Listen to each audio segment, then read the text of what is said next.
दिनांक 17/4/2026 को फरियादी कुलदीप पिता कैलाश पगारे उम्र 26 साल निवासी राजनगर के द्वारा थाना उपस्थित रिपोर्ट किया कि उसके घर कुछ बदमाशों के द्वारा पुरानी रंजिश को लेकर शराब के नशे में पथराव किया गया था तथा उसे सिर में चोट आई की रिपोर्ट पर से थाना चंदन नगर पर अपराध कायम कर अनुसंधान में लिया गया। चंदन नगर पुलिस के द्वारा घटना की गंभीरता से लेते हुए तुरंत टीम गठित कर आरोपियों की धरपकड़ किया, जिसमें गिरफ्तार आरोपी अंकित पिता अजय गोगलिया 32 साल निवासी राजनगर इंदौर, मोहित उर्फ गुल्ली गोगलिया उम्र 26 साल, गौरव पिता महेश गिरी गोस्वामी 29 साल, विजय उर्फ भोला पिता अशोक मद्रासी उम्र 27 साल 295 आराधना नगर एरोड्रम इंदौर, पीयूष उर्फ काना पिता संदीप राठौर 24 को विधिवत गिरफ्तार किया गया तथा चंदन नगर पुलिस पत्थरबाजी की वारदात करने वाले बदमाशों को जैसे ही क्षेत्र में लेकर पहुंची तो क्षेत्र के रहवासियों के द्वारा ताली बजाने के साथ ही फूल मालाओं के साथ पुलिस का स्वागत कर पुलिस जिंदाबाद के नारे लगाए गए। साथ ही पुलिस ने आश्वासन दिया है कि बदमाशों पर कड़ी कार्रवाई की जाएगी ताकि शांति व्यवस्था कायम की जा सके।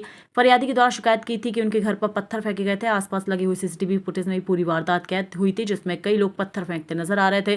पुलिस द्वारा मोहित, गौरव, विजय, पीयूष और अंकित को गिरफ्तार किया गया, जिन्हें मौका है वारदात पर भी ले जाया गया, जहां पर नशेड़ियों पर पूरी तरह की गई कार्रवाई से आश्वस्त होकर रहवासियों ने ताली बजाकर पुलिस का स्वागत किया और कार्रवाई की सराहना करते हुए कुछ रहवासियों के द्वारा पुष्प वर्षा कर नशेड़ियों पर की गई कार्रवाई की सराहना की। साथ ही पुलिस का कहना है कि क्षेत्र में शांति व्यवस्था बना रखने के लिए पुलिस हरदम रहवासियों के साथ में है। साथ में कार्रवाई भी रहवासियों की जागरूकता के कारण हो पाई है।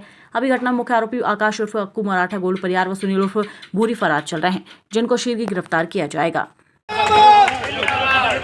पुलिस प्रशासन जिंदाबाद, इंदौर पुलिस प्रशासन जिंदाबाद। महोदय चंदन नगर थाना को बहुत बहुत धन्यवाद सारे प्रशासन को, क्योंकि उन्होंने बहुत ही विधिवत रूप से बहुत ही शानदार कार्रवाई की और पूरा ठोस से ठोस एक्शन लिया और जो अभी बचे हुए लोग हैं उनको भी उठाने के लिए बिल्कुल सक्षम है और पुलिस बोल रही है जैसे मिलेंगे बिल्कुल बाकायदा ठोस कार्रवाई की जाएगी। और पुलिस प्रशासन को बहुत बहुत धन्यवाद इस चीज़ के लिए। क्यों घटना की थी इन्होंने? ये घटना इन्होंने इनको यहाँ पर बैठ के शराब पीते थे, इनको कई बार मना करा, रोका गया, टोका गया, तो इन्होंने आपसी रंजिश कई सालों बाद निकाली है। संतुष्ट है आप पुलिस की? जी, पुलिस की कार्रवाई से बहुत संतुष्ट है हम और बहुत बहुत धन्यवाद पुलिस प्रशासन का कि जिन्होंने बहुत सपोर्ट किया। क्या नाम है आपका? कुलदीप पगारे। आप फरियादी आप ही हैं? जी, धन्यवाद।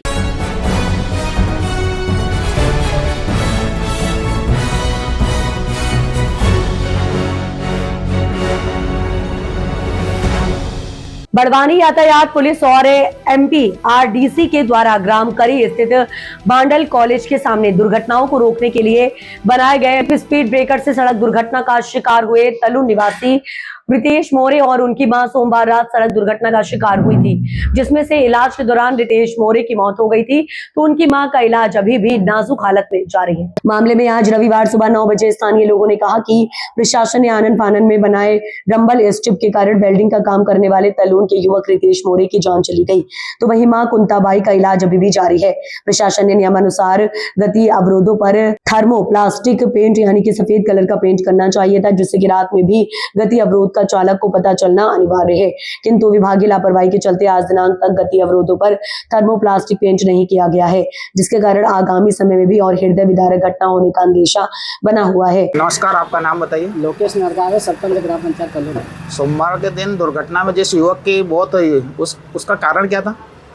सोमवार रात करीब 10 बजे सड़क हादसे में एक मौत हो चुकी थी। उसकी माँ अभी गंभीर हालत में है। उसका कारण ये है कि कॉलेज करी के पास जो टेपर बना है वो टेपर पे सफ़ेद वाइट से पोता जाए या उसके टेपर के आइट साइड रोड के उसे बोर्ड लगाए जाके आने वाले को दिख जाए कि दूर से यहाँ टेपर बना हुआ है, संकेत बोर्ड लगाया जाए। यही प्रशासन से मांग है कि आने वाले दिनों में कोई का परिवार ना बिछड़े और यही हमारी मांग है सरकार से कि जल्दी ही वहाँ पर टेपर पर पोता जाए। प्रशासन द्वारा कुछ मदद की गई है? अभी तक कुछ नहीं की गई। पीड़ित परिवार का क्या कहना है? आपको कई संपर्क है उनसे? पीड़ित परिवार का कहना है कि वो टेपर जो बना है वहाँ पर संकेत बोर्ड लगाया जाए और वहाँ पर कलर किया जाए। ये थे तलून गांव के सरपंच। धन्यवाद।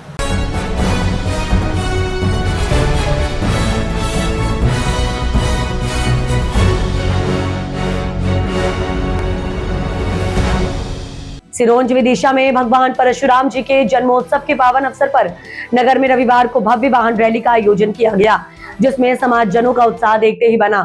ये रैली सर्व ब्राह्मण महापंचायत सिरोंज एवं राष्ट्रीय परशुराम सेना युवा वाहिनी सिरोंज के संयुक्त तत्वाधान में आयोजित की गई। रैली का शुभारंभ श्री रामलला मंदिर सिरोंज से हुआ, जो नगर के विभिन्न प्रमुख मार्गों से होकर गुजरी। इस दौरान बड़ी संख्या में समाज बंधु एवं नगरवासी रैली में शामिल हुए। भगवा ध्वज, भगवान परशुराम के जय घोष और धार्मिक उत्साह से पूरा वातावरण भक्तिमय हो उठा।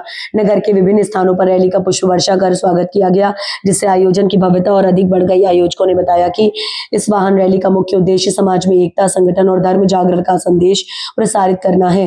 रैली के दौरान उपस्थित समाजजनों ने भगवान परशुराम जी के आदर्शों को आत्मसात करते हुए समाज हित में एकजुट रहने का संकल्प लिया। आयोजन शांतिपूर्ण एवं गरिमामय वातावरण में संपन्न हुआ।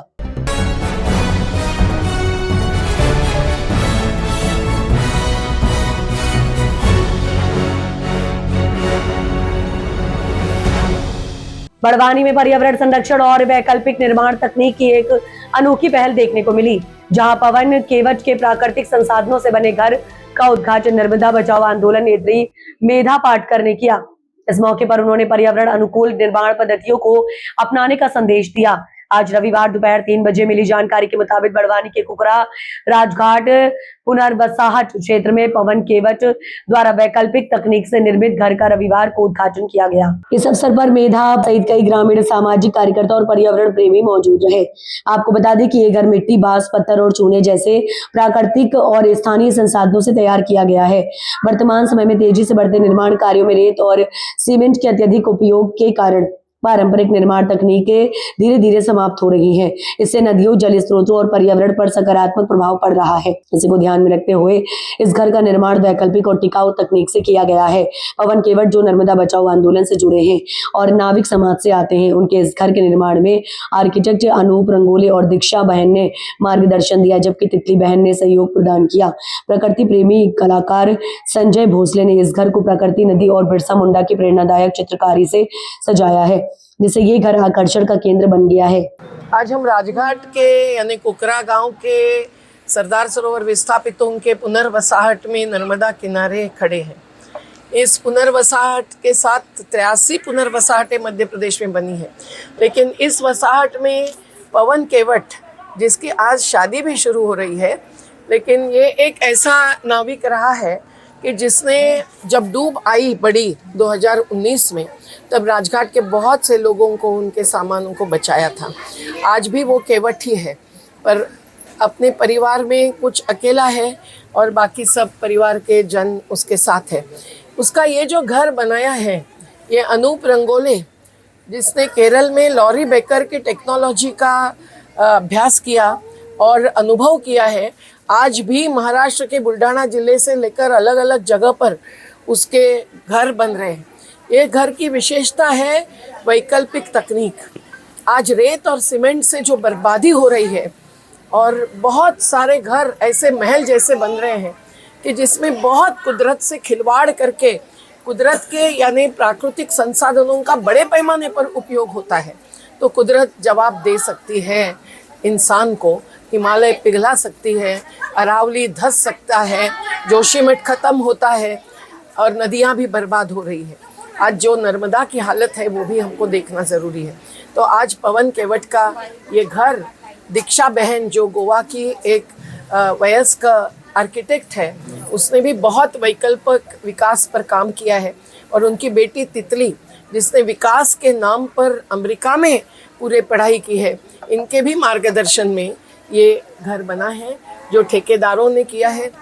बाम्बू के साथ साथ नीलगिरी के पेड़ और मिट्टी का उपयोग, पत्थर का उपयोग, चुना का उपयोग, यही इसमें अधिकतर किया गया है। तो मज़दूरों का भी योगदान है और पवन भाई का भी योगदान है। और आज और कल उसकी शादी है, तो हम तो चाहते हैं कि दुनिया इससे प्राकृतिक संपदा को बचाने का संदेश ले ले और अपने भी परिवार के जो भी घर या निर्माण कार्य करना है, उसमें कुदरत बचाने के लिए ज़्यादा से ज़्यादा कोशिश करें। आज ये जो रंगीन काम किया है, ये संजय भोसले नाम के खेतिया में रहने वाले एक ग्रामीण कलाकार ने किया है, जो भी प्रकृति को बहुत मानता है। और उसने धरती आबा यानी बिरसा मुंडा को यहाँ चितारा है, नदी को चितारा है, पंखी है, पशु है, केवटों की नाव चल रही है, जंगल है, ये सब हमारे जीवन का आधार है। अगर कोरोना काल में लोग मर गए हैं तो वो इसीलिए मृत्यु अधिकाधिक हो रहे हैं क्योंकि ऑक्सीजन केवल पेड़ ही देते हैं और उनकी कमी हो गई है। तो आज हम लोगों को ये बचाना ज़रूरी है। जो आदिवासियों ने हमको सिखाया, धरती आबा ने प्रकृति धर्म सिखाया, वो और मानव धर्म, ये दोनों को जोड़कर हम लोग जिएंगे तो ही हम लोग कुदरत को बचाकर मानवता को भी बचाएंगे।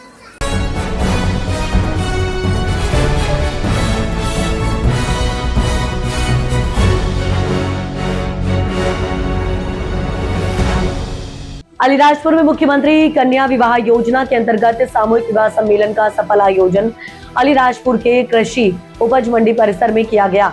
इस सम्मेलन में नगरपालिका क्षेत्र के कुल 12 जोड़े विवाह के बंधन में बंधे। कार्यक्रम में मुख्य अतिथि के रूप में अनुसूचित जाति कल्याण मंत्री नागर सिंह चौहान, नगरपालिका अध्यक्ष एवं जोबट विधायक श्रीमती सेना पटेल, कलेक्टर नीतू माथुर, जिला पंचायत सीईओ संगमित्रा गौतम, जिला अध्यक्ष श्री मक्कू मरपाल सहित पार्षद एवं अन्य जनप्रतिनिधि उपस्थित रहे। मंत्री श्री नागर सिंह चौहान ने सभी नव दंपतियों को वैवाहिक जीवन की शुभकामनाएं देते हुए कहा कि मुख्यमंत्री कन्यादान योजना का लाभ अलग समाज के वर्ग के व्यक्तियों को मिलता है। इस योजना के माध्यम से सभी पात्र हितग्राहियों को इसका 100% लाभ मिलता है तथा नव जीवन शुरू करने के लिए विवाह के पश्चात प्रत्येक जोड़े को 49,000 रुपए की सहायता राशि उनके बैंक खाते में प्रदान की जाएगी, जो नवविवाहित दंपतियों को आर्थिक रूप से सशक्त बनाएगी। उन्होंने कहा कि विवाह नव दंपतियों के लिए नई जिम्मेदारी की शुरुआत होती है। दोनों नव दंपतियों को एक दूसरे का और परिवार के सम्मान करते रहना चाहिए। विवाह के पश्चात कन्या नव पारिवारिक वातावरण में जाती है अतः उसे घुलने मिलने के लिए पूरे परिवार का सहयोग चाहिए। साथ ही नए जोड़ों को अपने जीवन को समृद्धि की ओर ले जाने के लिए अपने कौशल आधारित व्यवसाय करना चाहिए। नगर पालिका अध्यक्ष एवं जोबट विधायक सेना पटेल ने नव दंपतियों को विवाह के उपरांत नए जीवन में प्रवेश करने हेतु बधाई और शुभकामनाएं देते हुए कहा कि ये शासन की महत्वपूर्ण योजना है। जो भी जोड़े पंजीयन में तकनीकी त्रुटि के कारण इस शासकीय योजना का लाभ इस बार लेने से वंचित रह गए, उन्हें अगली तिथि में अवश्य ही अवसर मिलेगा, इसलिए चिंता ना करें, उनका पंजीयन अवश्य ही होगा। उन्होंने नव दंपतियों को उनके नए जीवन में खुशी समृद्धि से रहने का आशीर्वाद दिया। कलेक्टर नीतू माथुर ने एक एक कर सभी जोड़ों से मुखातिब होकर उन्हें उनके सुखी एवं समृद्ध वैवाहिक जीवन के लिए शुभकामनाएं दी। उन्होंने जिले में इस वर्ष के प्रथम सामूहिक विवाह समारोह सम्मेलन के आयोजन होने पर कहा कि सामूहिक विवाह का उद्देश्य बिना आडंबर के शांतिपूर्ण विवाह करना है। उन्होंने नव विवाहित जोड़ों को कहा कि विवाह होने पर आप पूरे परिवार से जुड़ते हैं। नव दंपति अपनी जिम्मेदारी लेते हुए सकारात्मक सोच के साथ आगे बढ़े। कार्यक्रम में ब्राह्मणों द्वारा गायत्री परिवार के विधि विधान के साथ अग्नि के समक्ष सभी जोड़ों का वैवाहिक संस्कार संपन्न कराया गया। इस अवसर पर नव दंपतियों को सुखी समृद्ध और मंगलमय जीवन के लिए आशीर्वाद दिया गया। जिला पंचायत सीईओ संगमित्रा गौतम द्वारा नव दंपतियों को स्वीकृत पत्र वितरित किए गए। अंत में सभी नव दंपतियों के लिए भोजन व्यवस्था भी की गई।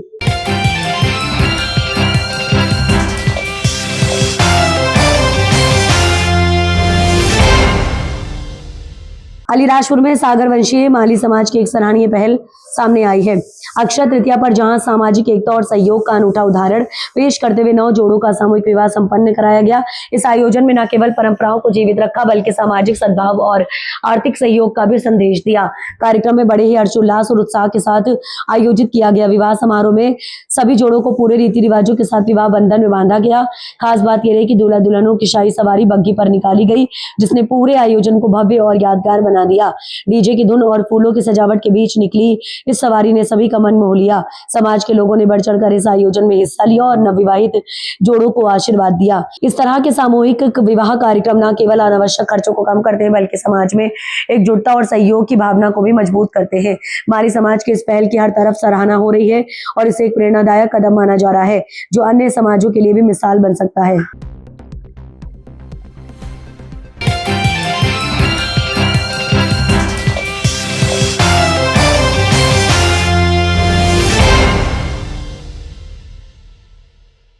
मुख्यमंत्री कन्यादान विवाह समारोह में मुख्यमंत्री मोहन यादव पहुंचे। मुख्यमंत्री कन्यादान विवाह समारोह में अल्ट्राटेक सीमेंट यूनिट धार सीमेंट वर्क्स द्वारा सहभागिता की गई। इस कार्यक्रम का नेतृत्व यूनिट हेड नीतीश निराला एवं FHHR राजेश जैन द्वारा किया गया तथा CSR हेड विपिन सक्सेना के दिशा निर्देश में से सफलतापूर्वक संपन्न किया गया। कार्यक्रम में कुल 200 नवविवाहित जोड़ों को सम्मानित किया गया। इस विशेष अवसर पर प्रत्येक नवदंपति को उनके नए जीवन की शुरुआत के लिए साड़ी एवं 2 स्टील के मटके उपहार स्वरूप प्रदान किए गए। उपहार प्राप्त कर नवविवाहित जोड़े अत्यंत प्रसन्न एवं उत्साहित नजर आए। इस कार्यक्रम की गरिमा को मुख्यमंत्री मोहन यादव की उपस्थिति ने और बढ़ाया। उन्होंने नवविवाहित जोड़ों का आशीर्वाद प्रदान कर इस अवसर को और भी यादगार बना दिया। जिला प्रशासन द्वारा आयोजित इस कार्यक्रम में स्थानीय विधायक, प्रशासनिक अधिकारी गण एवं स्वयंसेवी संस्थाओं के पदाधिकारी आदि का योगदान सराहनीय रहा। अल्ट्राटेक सीमेंट लिमिटेड, धार सीमेंट वर्कर्स प्रबंधन ने नवदंपतियों को सुखमय वैवाहिक जीवन की शुभकामनाएं दी। इस अवसर पर CSR एवं नैन टीम के विपिन सक्सेना, वेद मनीष दुबे, सुशांत दास, सुखलाल वास्कले, अमरजीत प्रिया, सोनी ने इस आयोजन में सक्रिय भूमिका निभाते हुए सभी जोड़ों तक उपहार का विवरण सुनिश्चित किया। आज सामूहिक विवाह के इस कार्यक्रम में हमारे विधायक के बेटे का विवाह हुआ, उनके रिश्तेदार का भी हुआ। हम सब सामूहिक विवाह को प्रोत्साहन देने का जो काम कर रहे हैं वो अद्भुत है।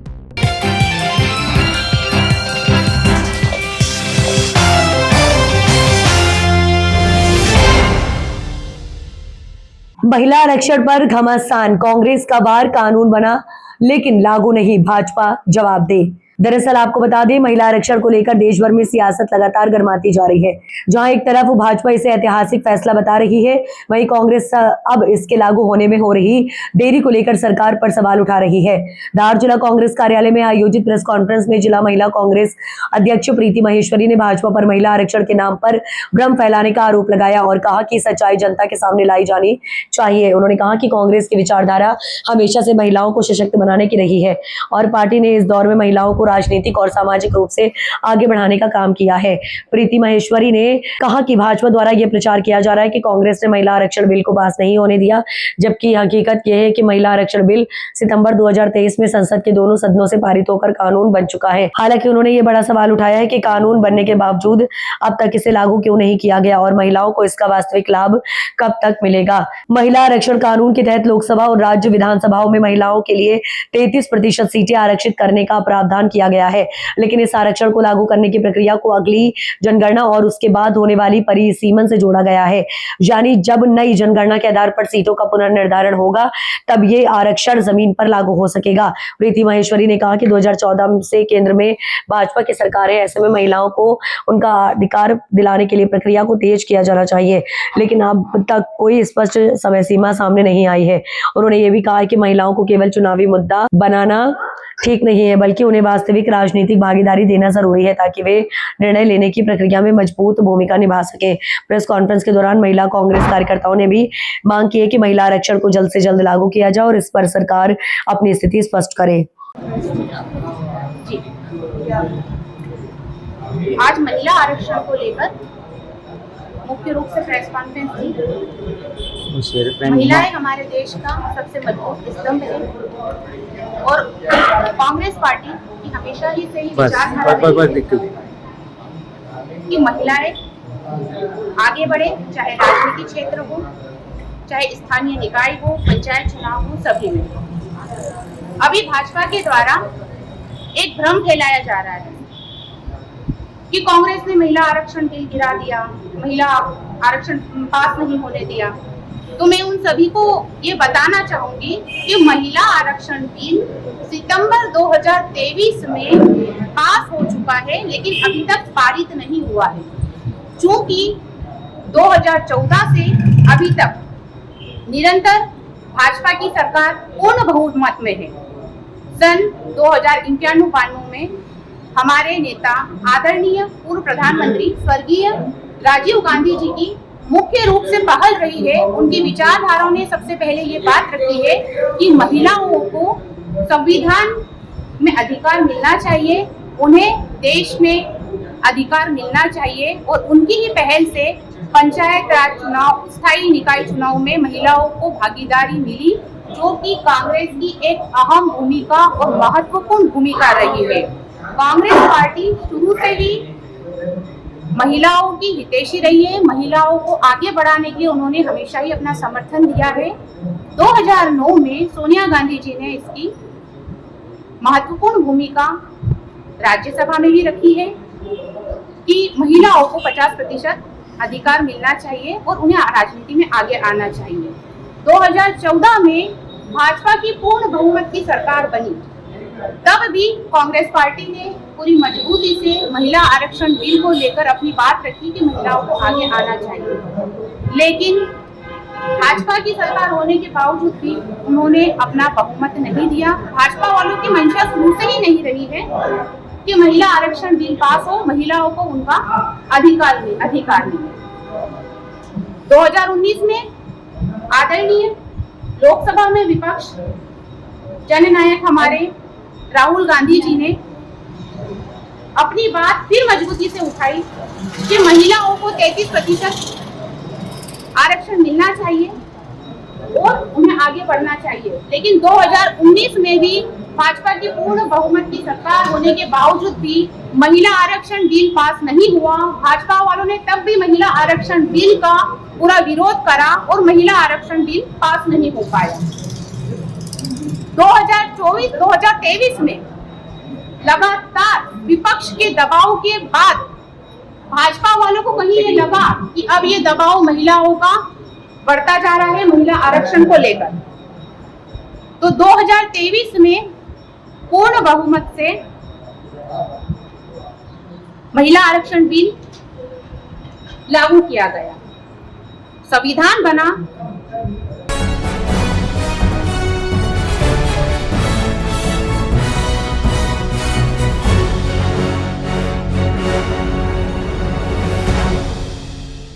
अलीराजपुर जिले के कट्टीवाड़ा थाना क्षेत्र में सहकारिता विभाग से जुड़ा एक बड़ा वित्तीय घोटाला उजागर हुआ है, जहां आदिम जाति सेवा सहकारी समिति में लगभग 4 करोड़ रुपए के गबन का मामला सामने आया है। इस मामले में जिला सहकारी केंद्रीय बैंक मर्यादित झाबुआ की कट्टीवाड़ा शाखा के प्रबंधक उदय सिंह चौहान ने लिखित शिकायत पर कट्टीवाड़ा पुलिस ने मामला दर्ज किया है। पुलिस ने शिकायत और चार्टर्ड अकाउंटेंट की जांच रिपोर्ट के आधार पर कार्रवाई करते हुए तत्कालीन अधिकारियों के विरुद्ध प्राथमिकी दर्ज कर ली है। जांच में ये पाया गया है कि आरोपियों ने अपने पदों का दुरुपयोग करते हुए कुल 3,99,05,661 रुपए की सरकारी राशि की धोखाधड़ी की है। इस भ्रष्टाचार के मुख्य आरोपियों में तत्कालीन संस्था प्रबंधक और शाखा पर्यवेक्षक गिरधारी लाल राठौर, तत्कालीन समिति प्रबंधक रमेश भूरिया और तत्कालीन शाखा प्रबंधक निर्भया सिंह तोमर के नाम शामिल है।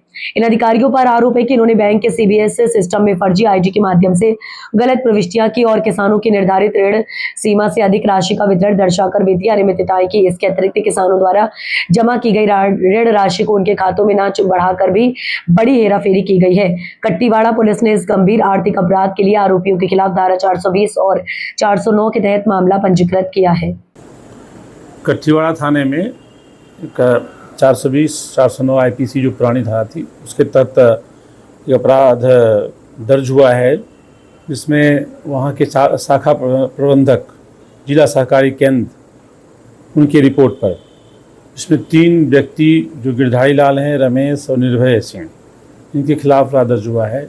आरोप ये है कि इनके द्वारा जो केसीसी लोन होते हैं, एग्रीकल्चर लोन जो होते हैं, वो जो वितरित की गई थी, वो जो रिकवरी हो रही थी वो संबंधित खाते में नहीं डाल के वो किसी दूसरे खाते में या अपने पास रख ली गई। इस आरोप पर जो है ये एफआईआर दर्ज हुई है। इसमें ऑडिट रिपोर्ट भी है और कुछ जांच रिपोर्ट भी है, इसके आधार पर ये कायमी हुई है। सर, पहले बुरो में भी गिरधारी लाल की कंप्लेंट आई है क्या?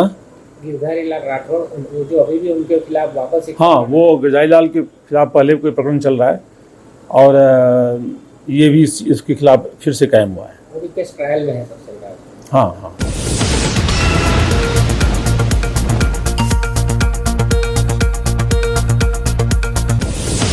धार जिले के धामनोद थाना क्षेत्र के अंतर्गत पुराने एवी रोड स्थित गुलझरा में एक दर्दनाक सड़क हादसा सामने आया है। अज्ञात वाहन ने बाइक सवार दंपत्ति को जोरदार टक्कर मार दी। बताया जा रहा है कि दंपत्ति पीथमपुर शादी समारोह में शामिल होने जा रहे थे, तभी यह हादसा हुआ। टक्कर इतनी भीषण थी कि महिला को वाहन करीब 5 से 7 फीट तक घसीटते हुए ले गया। दरअसल आपको बता दें, जिससे वह वाहन के नीचे दब गई। घटना के बाद मौके पर अफरा तफरी मच गई। स्थानीय लोगों ने तत्परता दिखाते हुए वाहन को उठाकर महिला को बाहर निकाला और तुरंत दोनों घायलों को धामनोद के सामुदायिक स्वास्थ्य केंद्र पहुंचाया। जहां डॉक्टर कार्तिक चौहान द्वारा प्राथमिक उपचार के बाद महिला की गंभीर हालत को देखते हुए दोनों को जिला अस्पताल रेफर किया गया है। फिलहाल अज्ञात वाहन की तलाश जारी है और पुलिस मामले की जांच में जुटी हुई है। दुर्घटना में दंपति अभी घायल हुए, क्या मामला है? ये धामनोद का जो गुलझरा है ये दादा और दादी यानी दोनों बुजुर्ग एजेड थे, ये इंदौर की ओर जा रहे थे और उधर से एक वैन आ रही थी, वैन ने इनको ठोका है महिलाओं को, तो वैन के नीचे एकदम आ गई थी चपेट में। उनको जैसे ही मैंने देखा तो हम लोग स्वास्थ्य केंद्र में लेके आए। अच्छा, ये कहाँ के रहने वाले बता रहे हैं? ये हम लोग मंगल नगर के निवासी। आपका शुभ नाम? सन्नी जाट धानी। क्यों आए? हॉस्पिटल मम्मी पापा का एक्सीडेंट हो गया, इस कारण। कैसे हो गया, क्या हुआ? पापा ये मतलब घर से जा रहे थे शादी में पीतमपुर, और गुल्जराम में कोई मतलब कार वाले ने इनको ठोक दिया, तो मेरे को सूचना मिली तो मैं अस्पताल आया। अच्छा, इनको चोट किनको ज्यादा लगी? मम्मी को ज्यादा लगी है, कुछ से पता नहीं। अच्छा, और पापा को? पापा को भी है अंगलियों में, वो भी देखना पता नहीं, डॉक्टर साहब आए। अच्छा, कहाँ के रहने वाले हैं? मंगल नगर। क्या नाम है मम्मी का और पापा? राम कन्या और मधुसूदन। सर, गुलझरा में दंपति को किसी अज्ञात वाहन ने ठोक दिया है, क्या मामला है? जी, अभी यहाँ पे गुलजरा में एक्सीडेंट के बाद 2 घायलों को यहाँ पे लाया गया है। मधुसूदन जी और राम कन्या जी 2 हैं, जिनका भी हमने चोटों का विवरण कर प्राथमिक उपचार कर दिया है और आगे कार्रवाई के लिए प्रथम सूचना पुलिस को भी भेज दी गई है। जी सर, आपका शुभ नाम होता है? जी, मेरा शुभ नाम डॉक्टर कार्तिक सिंह चौहान, मैं रामनोद सीएससी में हूँ।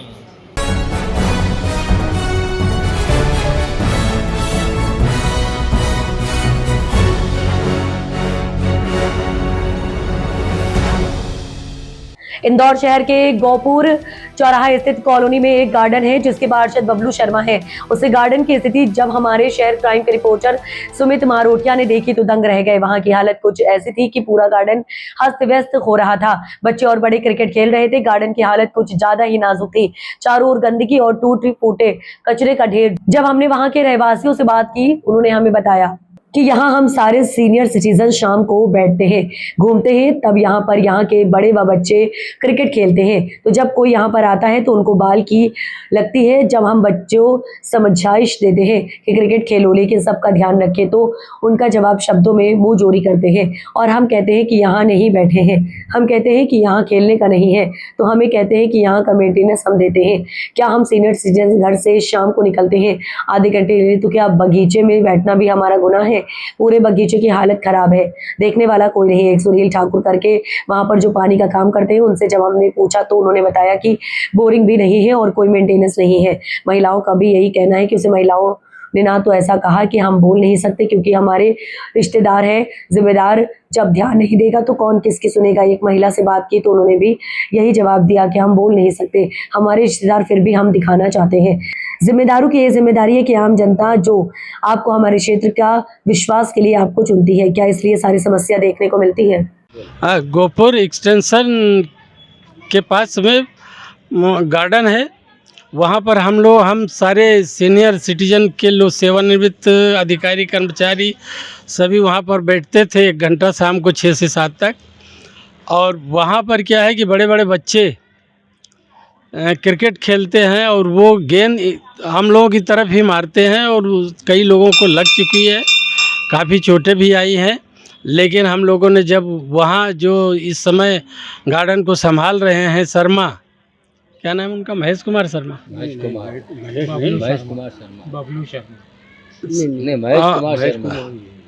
तो संरक्षक है वहाँ पे। महेश कुमार शर्मा उसकी देख रेख में रहते हैं, लेकिन वो बच्चों को उन्होंने साथ दे रखी है और बच्चे जो है उल्टा सीधा, जब उनको बोलो तो उल्टा सीधा बोलते हैं, गाली गलौज करते हैं और अपने घर की औरतों को बुला लेते हैं, वो आकर के चिल्लाती हैं और मेंटेनेंस भी मांगते हैं, जबकि मेंटेनेंस नगर निगम का है।